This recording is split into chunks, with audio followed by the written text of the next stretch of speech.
आज हम कक्षा 11वीं विषय भूगोल प्रशांत महासागर की जलधाराएं पढ़ेंगे।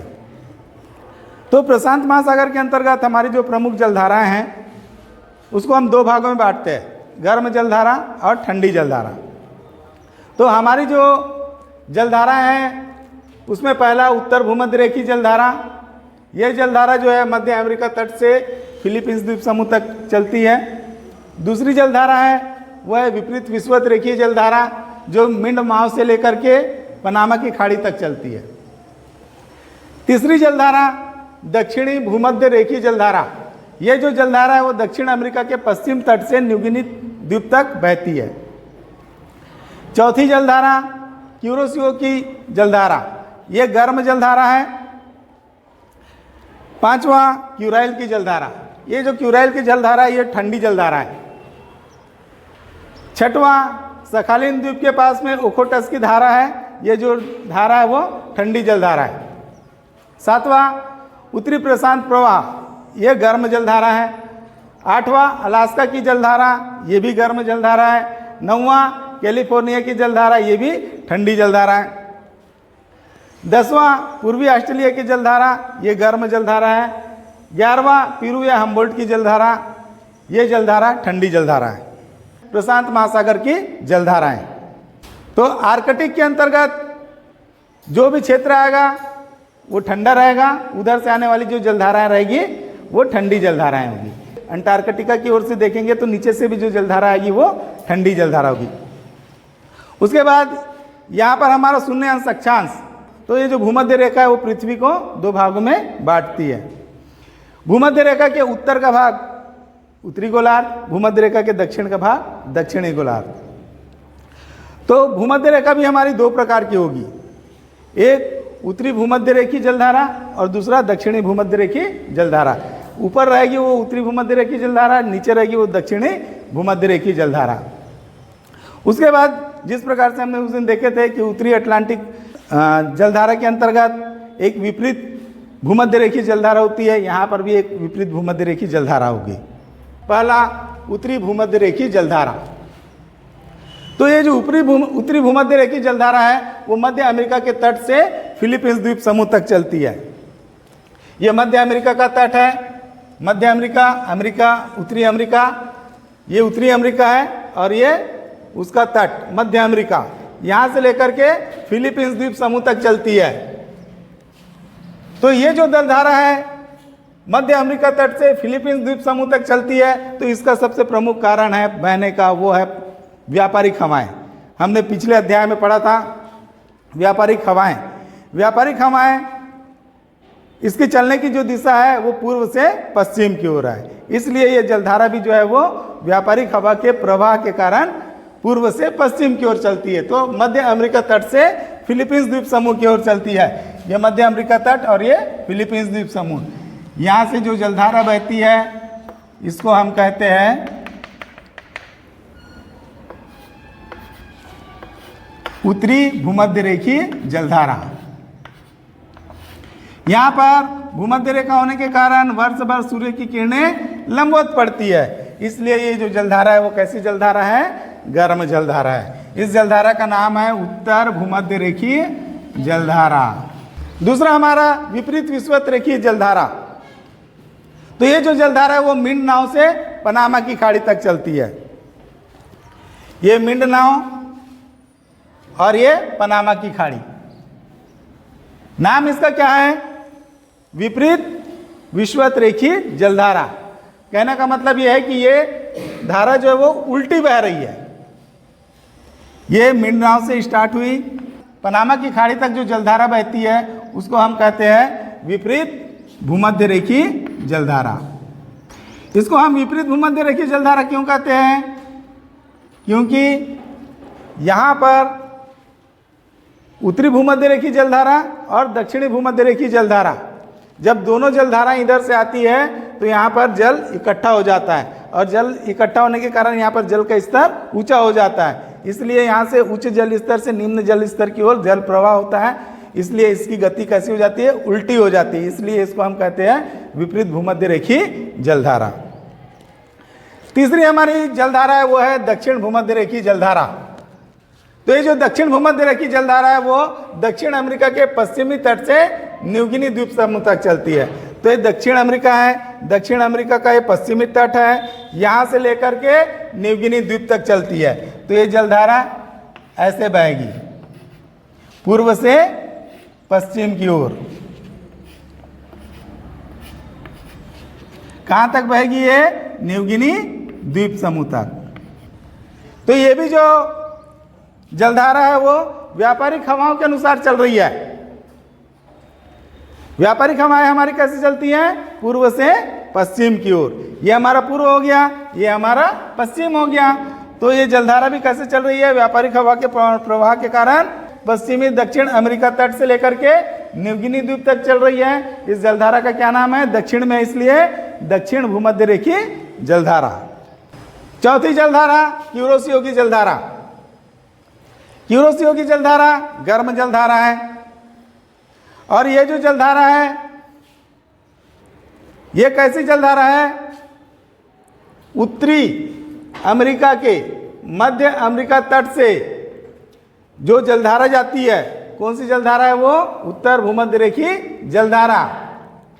ये जलधारा फिलीपींस द्वीप समूह के पास टकराती है। यहां से किधर गई? इधर जाएगी। किधर मुड़ गई? उत्तर की ओर मुड़ गई। इसकी से एक शाखा ये जापान है, जापान का ये पूर्वी भाग और ये पश्चिमी भाग। तो उत्तरी भूमध्य रेखीय जलधारा जापान के पूर्वी भाग से होते हुए आगे बढ़ जाती है। इसको यहाँ पर क्या कहते हैं? क्यूरोसियो की जलधारा। कौन सी जलधारा? क्यूरोसियो की जलधारा।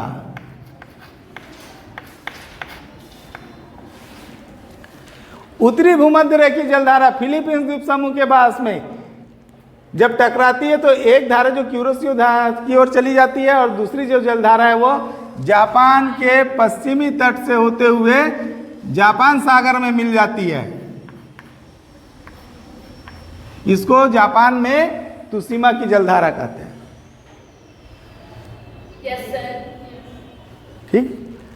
अब अपन देखेंगे उत्तरी भूमध्य रेखीय जलधारा जो फिलीपींस द्वीप समूह से टकरा करके क्यूरोसियो तक जाती है। उसके बाद में हमारी जो पांचवी जलधारा है वो है क्यूराइल की जलधारा। कौन सी जलधारा? क्यूराइल की जलधारा। तो जिस प्रकार से हमने उत्तरी अटलांटिक महासागर के अंतर्गत इधर जो देखे थे हम, वो कौन सी खाड़ी थी? ऊपर से आ रही थी वो, ऊपर में कौन सी खाड़ी थी? बेफिन की खाड़ी। ये प्रशांत महासागर है। सेम उसी प्रकार की जलधाराएं हैं जिस प्रकार से उत्तरी अटलांटिक महासागर में जलधाराएं थी। तो यहाँ पर हम देखेंगे बेरिंग की खाड़ी। उत्तरी अमेरिका में कौन सा था? बेफिन की खाड़ी थी। यहाँ पर कौन सी है? बेरिंग की खाड़ी है ना। यहाँ से भी एक जलधारा आती है, उसको अपन क्या बोलते हैं? क्यूराइल की जलधारा। कौन सी जलधारा बोलते हैं? क्यूराइल की जलधारा। तो ऊपर में कैसा है जलवायु? ठंडा है। आर्कटिक सागर में जलवायु कैसा है? ठंडा है ना। तो ठंडा होने के कारण ये जलधारा कैसी होगी? ठंडी होगी। ठंडी होगी ना। तो यहां पर है क्यूराइल द्वीप। कौन सा द्वीप है? कौन सा द्वीप है यहां पर? क्यूराइल द्वीप है ना। यहां पर कौन सा द्वीप है? क्यूराइल द्वीप। ये जलधारा बहती बहती इधर आती है। कहां पर? क्यूराइल द्वीप में।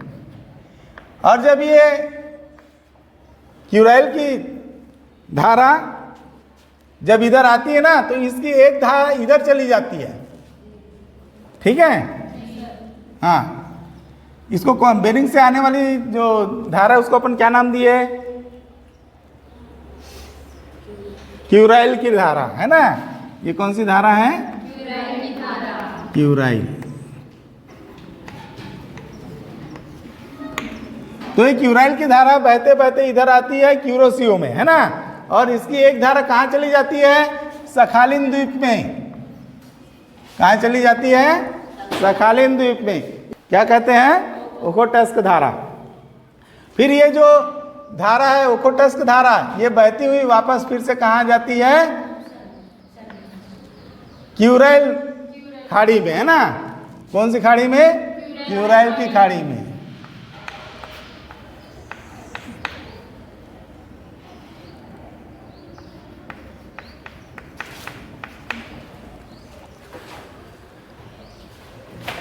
क्यूराइल की खाड़ी के कारण इस जलधारा का क्या नाम हो गया, क्यूराइल की जलधारा।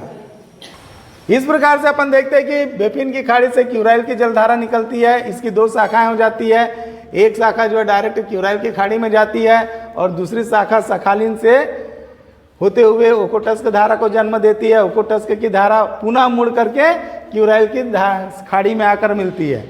उत्तरी भूमध्य रेखी जलधारा फिलीपींस समूह से टकरा करके उत्तर की ओर बढ़ती हुई क्यूरोसियो की जलधारा को जन्म दी।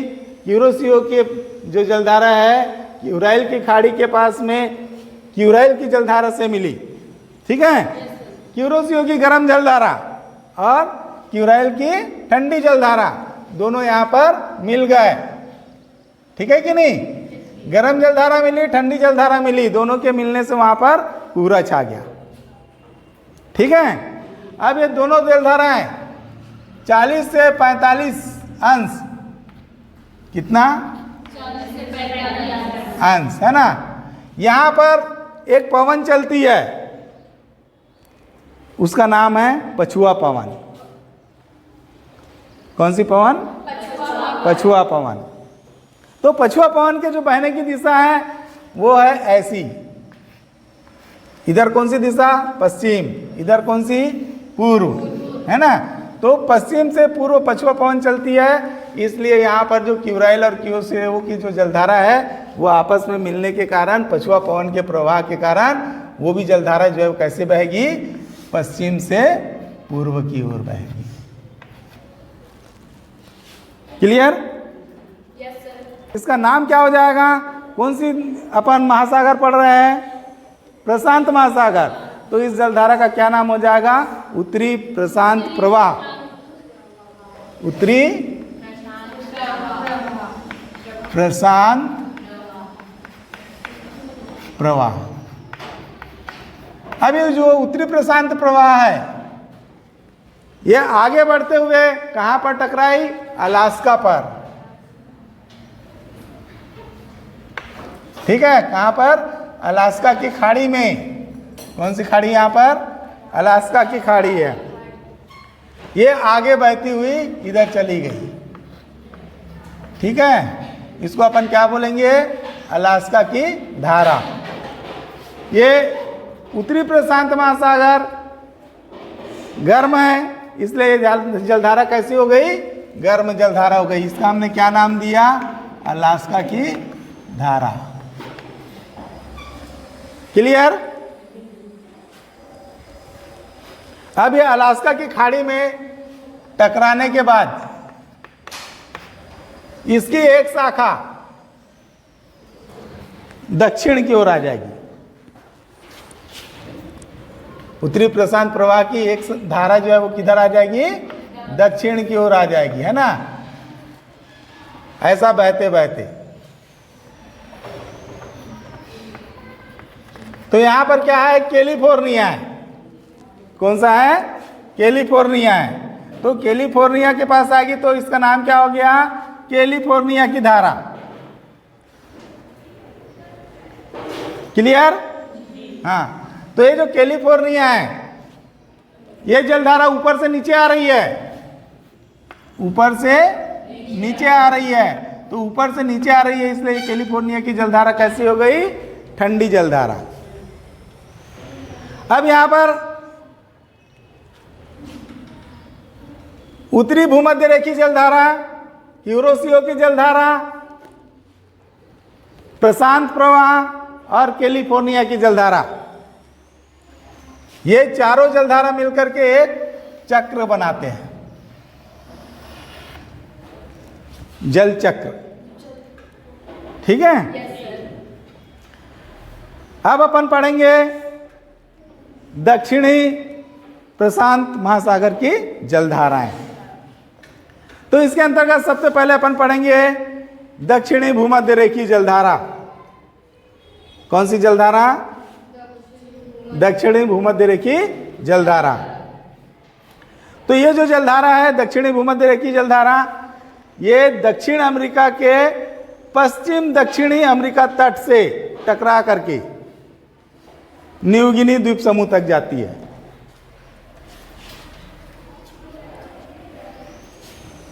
दक्षिण में है, भूमध्य रेखीय क्षेत्र है, इसलिए इसका नाम क्या हो गया? दक्षिण भूमध्य रेखीय जलधारा।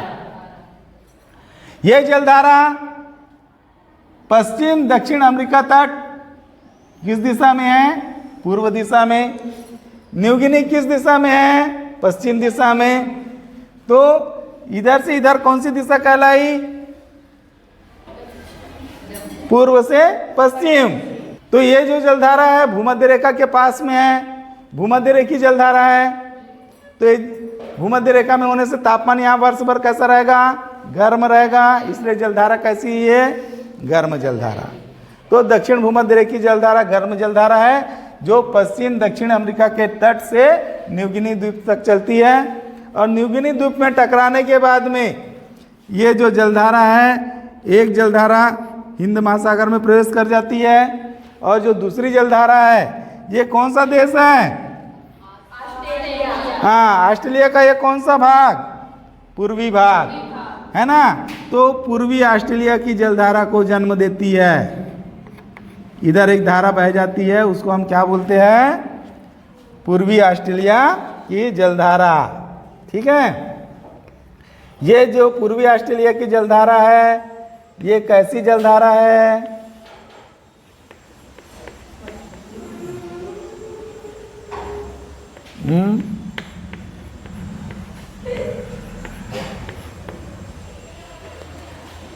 पूर्वी ऑस्ट्रेलिया की जलधारा कैसी जलधारा होगी? गर्म जलधारा होगी, है ना। ऊपर से आ रही है ना, भूमध्य रेखा से आ रही है ना। भूमध्य रेखा क्षेत्र कैसा है? गर्म है, इसलिए। और सबसे पहली चीज हमने पहले भी बताया आपको कि महाद्वीपों के पूर्व में जो जलधारा बहेगी वो कैसी जलधारा होगी? गर्म जलधारा होगी।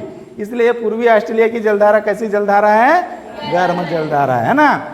अब ये जो पूर्वी ऑस्ट्रेलिया की जलधारा है वो जब नीचे उतरती है तो यहाँ पर कौन सा देश है? न्यूजीलैंड। न्यूजीलैंड के चारों ओर बहती है, ठीक है। हाँ, उसके बाद में यहाँ पर जैसा ऊपर में उत्तरी प्रशांत प्रवाह है ना, पछुआ पवन चल रही है, उसी प्रकार से यहाँ पर भी 40 से 45 अंश के पास कौन सा प्रवाह आएगा? दक्षिणी पछुआ पवन, है ना। तो दक्षिणी पछुआ पवन के बहने की दिशा क्या है? पश्चिम से पूर्व, है ना। तो उसी प्रकार से अब ये ऑस्ट्रेलिया, पूर्वी ऑस्ट्रेलिया की जो जलधारा है वो न्यूजीलैंड के पास पछुआ पवन के प्रवाह के कारण पश्चिम से पूर्व की ओर बहने लगेगी। और ये कौन से महासागर की धारा है? प्रशांत महासागर की धारा है, इसलिए इसका नाम क्या हो जाएगा? दक्षिणी प्रशांत प्रवाह।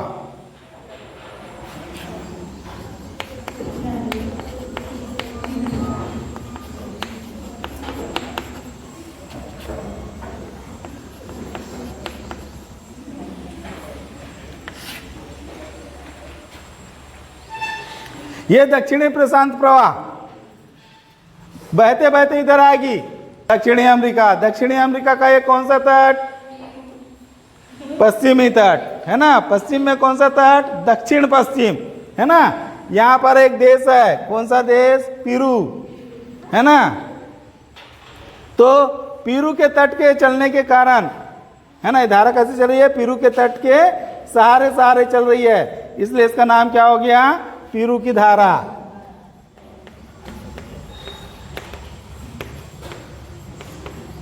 ठीक है। अब इस धारा को सबसे पहले किसने देखा? हम्बोल्ट ने देखा। किसने देखा? हम्बोल्ट ने देखा। इसलिए इस धारा का नाम हो गया हम्बोल्ट की धारा।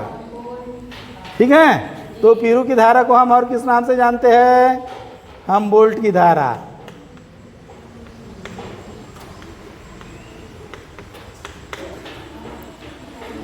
ये जो क्यूरोसियो की जलधारा है, ये कहाँ पर बहती है? जापान में क्यूरोसियो की जलधारा का रंग नीला है, इसलिए जापानी लोग इसे काली धारा के नाम से जानते हैं। ठीक है, Yes, sir. Clear? Yes, sir. तो इस प्रकार से हम देखते हैं हमारा जो प्रशांत महासागर की जलधारा, ये लेशन समाप्त।